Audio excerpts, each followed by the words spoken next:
देखो, सबसे पहली बात तो पैसा आपको कभी खुशी नहीं दे सकता है। अगर पैसा खुशी देता था तो दुनिया का हर एक अमीर इंसान खुश रहता था। आज अगर देखोगे दुनिया के जो सबसे अमीर व्यक्ति है वही सबसे ज़्यादा डिप्रेशन में रहते हैं। सबसे ज्यादा गोलियां वही खाते हैं। डिप्रेशन की, नींद की गोलियां वही खाते हैं। तो पैसा कभी आपको खुशी नहीं दे सकता और पैसा कभी आपके तनाव को दूर भी नहीं कर सकता।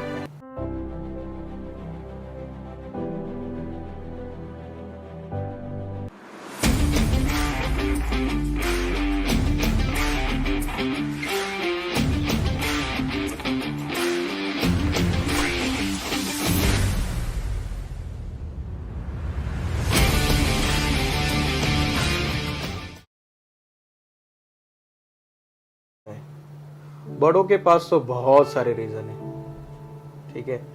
इसलिए प्रभु यीशु मसीह भी कहते हैं कि अगर तुम्हें मेरे राज्य में प्रवेश करना है तो पहले बच्चा बनो, बच्चों के समान। हाँ। अगर ये बच्चों के बारे में भी अगर हम देखते ना, हमने भले ही जिक्र किया कि बच्चे एजुकेशन का तनाव लेते, डिप्रेशन लेते, वो लेते नहीं, हम देते हैं उनको वरना बच्चे तो तनाव लेते ही नहीं। यस, वो चिंता करते ही नहीं। चिंता तो बड़े ही ज्यादा करते क्योंकि वो बड़े हो गए ना। हम बच्चे रह गए ना अपने जिंदगी में तो हम तनाव में कभी रहेंगे ही नहीं। तो हमें तो सबसे इम्पोर्टेंट ये जरूरी है कि हम बच्चों के समान बने। यस। इसमें मैं और एक चीज़ आपको पूछना चाहूँगा। अब जैसे आपने कहा कि सबसे पहले तो हमें चिंता करना ही नहीं है, बट कई बार ऐसी चीज़ें हमारे सामने आती है और हमारे पास कोई ऑप्शन ही नहीं होता डिप्रेशन के अलावा। कई बार हम, जैसे कि अभी मैंने आपको बताया कि 3 पॉइंट्स, एक family, money and successful life. So शुरुआत ही इसकी पैसे से होती है। हर एक को पैसा कमाना होता है, हर एक को अच्छा अर्निंग करना होता है और इसी काम को करने के लिए इंसान आगे बढ़ता है और नहीं कर पाता है वो चीज़। तो सबसे पहला स्टेप तो वो गिर जाता है। सो क्या ऐसे सिचुएशन में, क्या ऐसे समय में इंसान ने अपने स्ट्रगल को कंटिन्यू रखना चाहिए? आपको क्या लगता है? जैसे अगर हम कोई चीज़ कर रहे और हमें उसमें सक्सेस नहीं मिल रही है, सो हम कितनी बार उस चीज़ को करें जिससे कि डिप्रेशन में भी हम ना जाए, या फिर अगर हम उस चीज़ में सक्सेस नहीं हो रहे सो क्या हमें दूसरी चीज़ें कर लेनी चाहिए? देखो, सबसे पहली बात तो पैसा आपको कभी खुशी नहीं दे सकता है। अगर पैसा खुशी देता था तो दुनिया का हर एक अमीर इंसान खुश रहता था। आज अगर देखोगे दुनिया के जो सबसे अमीर व्यक्ति है वही सबसे ज्यादा डिप्रेशन में रहते हैं। सबसे ज़्यादा गोलियां वही खाते। डिप्रेशन की, नींद की गोलियां वही खाते। तो पैसा कभी आपको खुशी नहीं दे सकता और पैसा कभी आपके तनाव को दूर भी नहीं कर सकता। स्लम्स के लोग को अगर हम देखते हैं, उनके पास तो पैसा ही नहीं है लेकिन फिर भी खुश है। मैं एक दिन स्लम्स में जब गया, देखो कैसा हुआ था बात। मैं एक मॉल में गया, वहां पे कई बड़े बड़े लोगों को मैंने देखा, लेकिन वो एक भी व्यक्ति ना हंस रहा था और ना ही उनके चेहरे पे कुछ खुशी था, आनंद था। एसी है, अच्छी लाइट है, सब कुछ है, रौनक है पूरे तरीके से, लेकिन मुझे एक भी व्यक्ति मॉल में खुश नजर नहीं आया। उदास होके चल रहा है अपनी दुनिया में ही, मतलब अपनी सोच में ही है। उधर से निकल के ही मैं एक सोशल वर्क के काम के सिलसिले स्लम्स में गया। वहां के बच्चे के शरीर में ठीक से कपड़े नहीं थे, वो दोपहर से भूखे थे, लेकिन फिर भी खेल रहे, कूद रहे। उनके बड़े बुजुर्ग लोग आपस में बात कर रहे, एंजॉय कर रहे वो। तो पैसा हमें कभी खुशी नहीं देता है, उल्टा पैसा हमारा चिंता और ज्यादा बढ़ाता है। इसलिए बाइबल बताती है संतोष सही भक्ति ही बड़ी कमाई है। मतलब परमेश्वर के लिए आप सही रीति से जब भक्ति करते हो, खुशी से, खुशी के साथ, आनंद के साथ जब आप भक्ति करते हो ना हर बातों में, तो वो आपकी सबसे बड़ी कमाई है। तो बोलने का मतलब ये है कि आप जो करियर पैसा कमाना है, आप कमा भी लोगे तो आप सब कुछ नहीं पा पाओगे और अंदर से कुछ तो खालीपन रहेगा। आप पैसा कमा भी लोगे ना तो फिर भी आपके अंदर एक खालीपन जरूर रहेगा। दुनिया में बहुत सारे लोग हैं जो दुनिया पे राज करना चाहे। सिकंदर आधी दुनिया पे राज कर पाया, लेकिन फिर भी जाते समय क्या बोलता है? मैं खाली हाथ आया, खाली हाथ जा रहा हूं। तो धन, संपत्ति, शोहरत, परिवार, जिस लड़की के लिए हम पूरा जिंदगी लगा देते हैं कि उसके लिए जीना है, उसके लिए मरना है जिस लड़के के लिए हम अपना पूरा जिंदगी लगाते वही मेरा सब कुछ है, उसके बिना जिंदगी कुछ नहीं है, ये सब बेवकूफी है। जिंदगी आपकी है, आपको जीनी है। और आपकी जिंदगी अगर आप नहीं जी सकते तो आप सबसे मूर्ख व्यक्ति हो। आपकी जिंदगी परमेश्वर ने आपको जीने के लिए दी है, किसी और के लिए जीने के लिए नहीं है। आप अपनी जिंदगी अगर नहीं जी पा रहे तो आपका जिंदगी में आगे मतलब ही क्या? आप सबसे बड़े मूर्ख व्यक्ति हो कि आप पैसे के लिए जीते हो, लड़की के लिए जीते हो, लड़कों के लिए जीते हो। यानी कि आप अपने खाली रिलेशनशिप के लिए जी रहे हो और पैसे के लिए जी रहे हो। आप अपने लिए तो जी नहीं रहे हो, आप मूर्ख व्यक्ति हो। अपने आप के लिए जीना जरूरी है। अपने आप के लिए जीना चाहिए, परमेश्वर के लिए जीना चाहिए और उनके लिए जीना चाहिए जिनको आपकी जरूरत है। यस। सो पास्टर, अब आपसे जुड़ा हुआ एक सवाल, आपके पूरे इतने सालों के करियर में, मिनिस्ट्री लाइफ में, पर्सनल लाइफ में, आपने कभी डिप्रेशन को फेस किया है? डिप्रेशन को फेस मैंने किया है। मैं फिर बोलता हूँ कि हमारी जिंदगी में तनाव का समय आता जरूर है। अगर हम अपने आप को मनुष्य बोलते हैं, इंसान बोलते हैं, तो डिप्रेशन आना स्वाभाविक है। तो मैं भी अपनी जिंदगी से डिप्रेशन से होकर जरूर गया, लेकिन एक बात है कि पवित्र आत्मा है जो आपको बेस्ट रीति से अगुवाई करते हैं। मतलब मैं जब अपनी जिंदगी में डिप्रेशन से होकर जा रहा था तो मुझे मेरा मददगार सबसे बेहतरीन कोई अगर था तो पवित्र आत्मा। पवित्र आत्मा आपका बेस्ट टीचर है, बेस्ट गाइडर है, जो आपको बड़े से बड़े तनाव से भी बाहर निकाल सकते हैं। काफ़ी बातों को लेके तनाव था, परिवार को लेके, मिनिस्ट्री को लेके, और उस समय इतनी समझ भी नहीं थी, ओवर थिंकिंग करने लगा था। लेकिन एक समय के बाद जब वो डिप्रेशन से मैं बाहर निकला तो अभी मैं जब वो दिन को याद करता हूँ ना तो मुझे अपने आप पे हंसी आती है कि मैं इतनी सी बातों पे सोच रहा था। मतलब ऐसा भी लगता है कि मैं पागल था। तो देखो, आज जो आप सोच रहे हो ना, आपको ऐसा लग रहा है आप बहुत बुद्धिमान हो, लेकिन थोड़े समय के बाद जब आप डिप्रेशन से बाहर निकलोगे और एक समय बीत जाएगा ना तो आप अपने आप को खुद बेवकूफ बोलोगे। तो इससे अच्छा है कि अभी अपने आप को बेवकूफ समझ के और डिप्रेशन से बाहर निकल जाओ कि बेवकूफ की तरह मैं क्यों सोच रहा हूँ। तो इस डिप्रेशन में एक्चुअली हम लोग अपने आप को क्या समझते हैं, मालूम है? हम बहुत बुद्धिमान हैं, मुझ पे कोई दया नहीं कर रहा है, मेरे पे इतना समस्या हो रहा है, मैं इतना स्ट्रगल कर रहा हूँ, मैं ही इतना सोच रहा हूँ और कोई नहीं सोच रहा है। मतलब हम अपने आप को कुछ समझने लगते हैं, लेकिन हम बड़े बेवकूफ होते हैं जो ज्यादा सोचते हैं। यस। सो इस डिप्रेशन से निकला कैसे जा सकता है? क्या चीज लोगों ने करनी चाहिए, क्या चीज लोगों ने नहीं करनी चाहिए? मैं सिंपल बात हर बार लोगों को बताता है, जो बाइबल हमें बताती है, नीति वचन में लिखा हुआ है, मन का आनंदित रहना एक अच्छी औषध है। यस। मन का आनंदित रहना एक दवाई है, एक मेडिसिन है वो। और दुनिया में ये दवाई आपको कोई केमिस्ट में नहीं मिलेगा। ये दवाई जो है केवल और केवल परमेश्वर के पास है। परमेश्वर में आनंद मनाओ, खुशी से रहो। रोटी मिला खुश रहो, नहीं मिला खुश रहो। गाड़ी है खुश रहो, नहीं है खुश रहो। शादी हुई खुश रहो, नहीं हुई खुश रहो। खुश रहना सीखो। सही बात है। यही सबसे बड़ा आपके जीवन में सोल्यूशन है। अगर आप खुश नहीं रहना चाहते हो, और देखो हमारा शरीर ऐसा है कि हम कितना भी कुछ पाएंगे ना, हमको कमी है।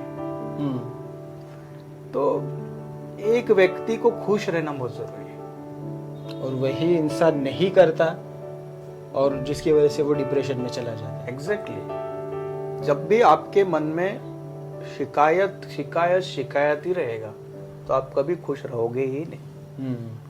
जिंदगी से क्या शिकायत करना है, जिंदगी को जीना सीखो। सबसे बड़ी बात यही है। दूसरा, प्रभु यीशु मसीह ने बहुत खूबसूरत बात बताया, अपना बोझ मुझ पे डालो। यीशु मसीह बोलते हैं अपना बोझ मुझ पे डालो। अभी ये स्क्रिप्चर हम सबको याद है।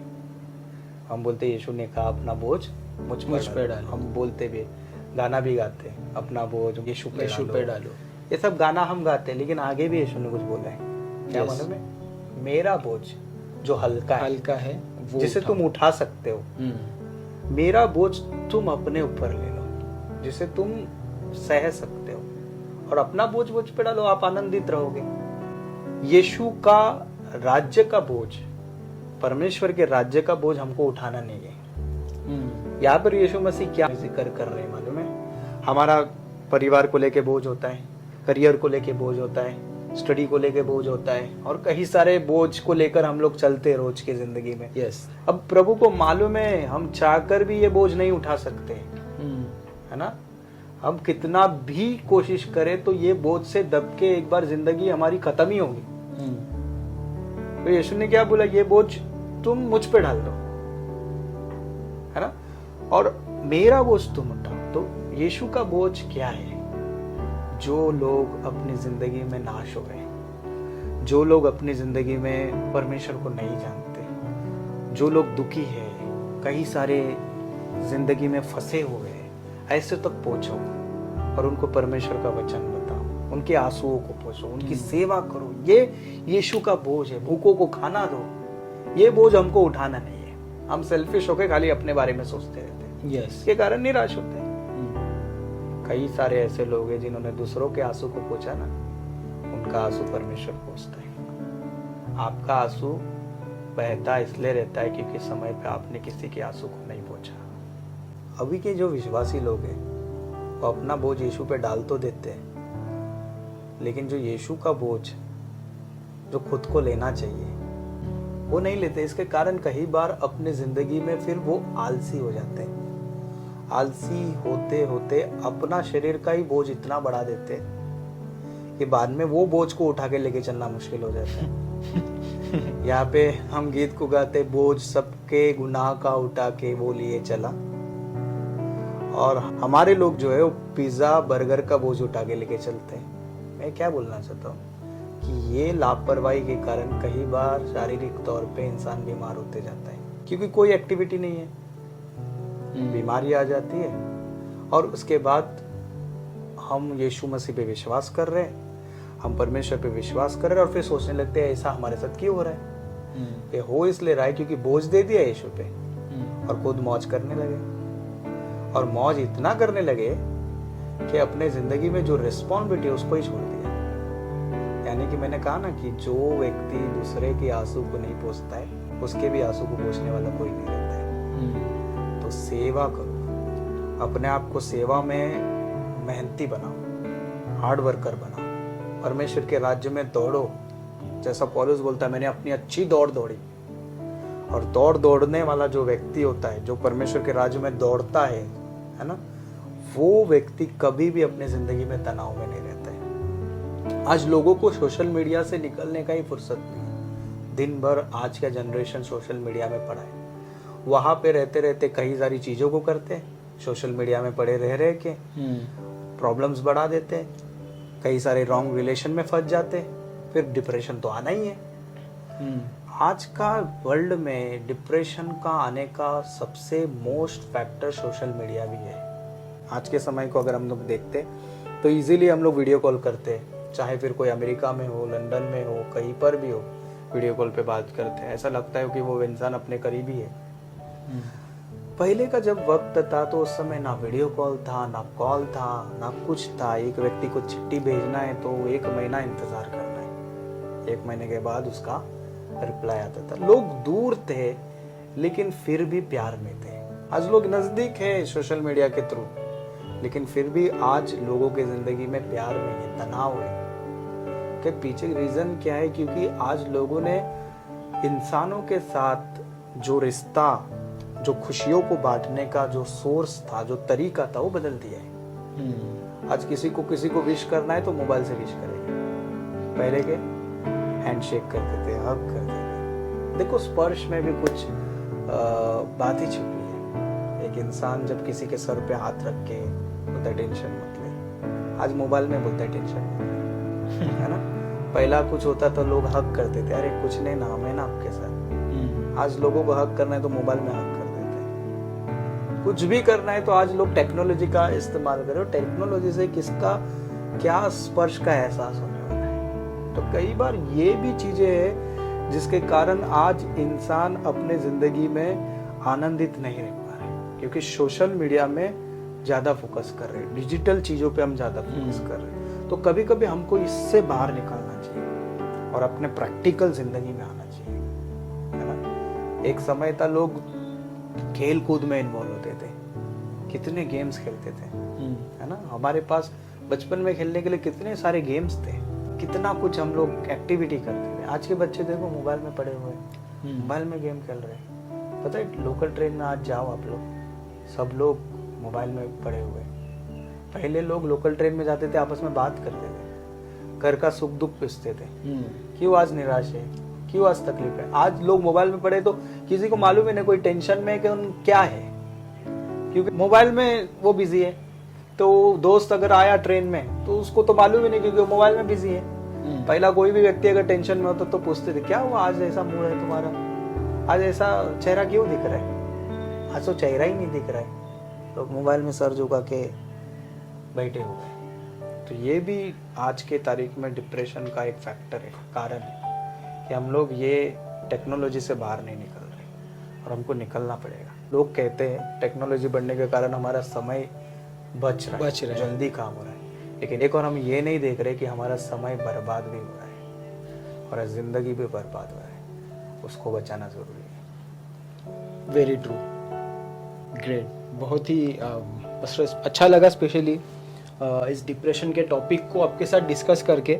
और मैं विश्वास करता हूँ कि आज के जो हमारे व्यूअर्स हैं वो जब इस वीडियो को देखेंगे डेफिनेटली उस समय में भी उनके माइंड में भी कुछ ना कुछ चलते रहा होगा या चलेगा ये वो वीडियो देखने से पहले।